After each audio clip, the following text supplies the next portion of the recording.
Hi everyone, welcome to Ship Talk. My name is Nathan, Marketing Director at Lojistic, where we help companies monitor, manage, and reduce their shipping costs. Today I'm joined by my colleague, Johnny, and Johnny is our Audit and Client Support Manager.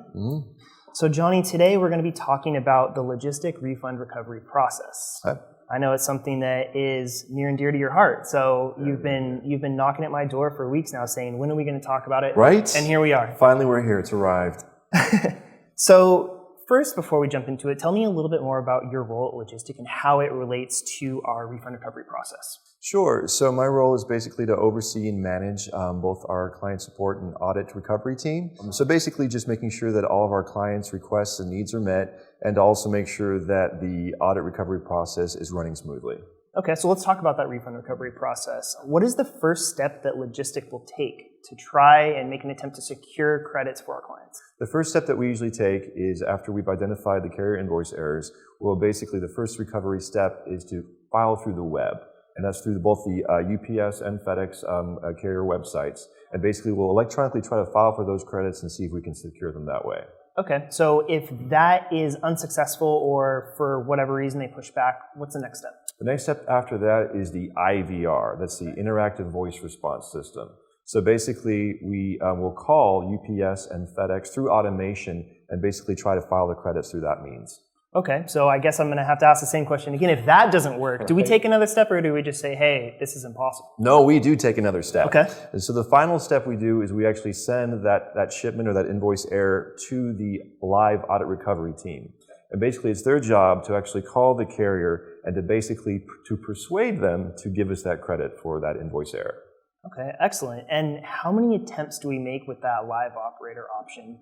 We could make, it really depends on the value of the shipment, to tell you the truth. Like if it's a low cost shipment, we might try a couple times, you know, but if it's a high value shipment, $100 or more, something like that, we can try up to 7 times to get that because we really want to secure those credits for our clients. Wow, okay. So it's a pretty extensive process that we go through. It is. Excellent, excellent. So is there any difference between the recovery process for a UPS client or a FedEx client?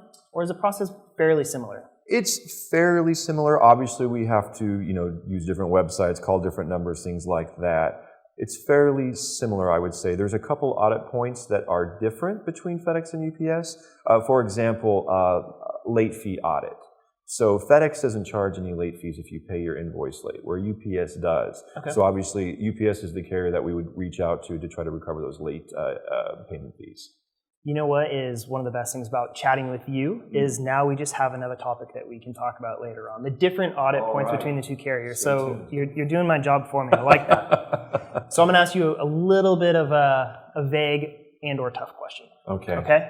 So without the help of Lojistic, how much time do you think, and this is going to be an estimate, but how much time do you think a business would need to dedicate to recovering refunds? What man hours would go into that? Well, it does definitely depend on your transportation spend, of course, and how big of a company you are and how much you're shipping. But, I mean, even for, let's just go with even a small company. Let's just talk about one carrier invoice error, okay? I have called upon these before. And there have been times during the busy season where I could be on hold for just one credit for 1 hour.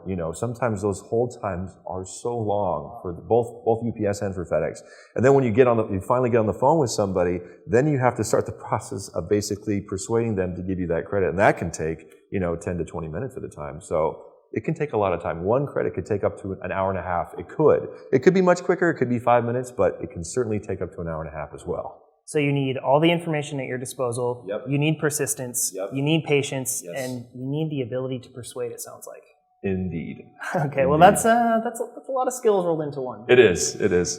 So the good thing is, if you're interested in giving Lojistic's refund recovery a shot, we allow you to do it for free. All you have to do is create a free account, click Get This Money within our platform, and we'll begin recovering refunds on your behalf. You can see if the service works for you, and we're always happy to chase down those refunds. Always happy to do that. Absolutely. Well, Johnny, I always appreciate your insight. Thank you very much. Thank you. For more information on how you can create a free Lojistic account or how you can join thousands of other shippers already using Lojistic to monitor, manage, and reduce shipping costs, go to our website, www.lojistic.com. That is Lojistic with a J. And send cost packing. That's what we do. That's what we do. Until next time, take care.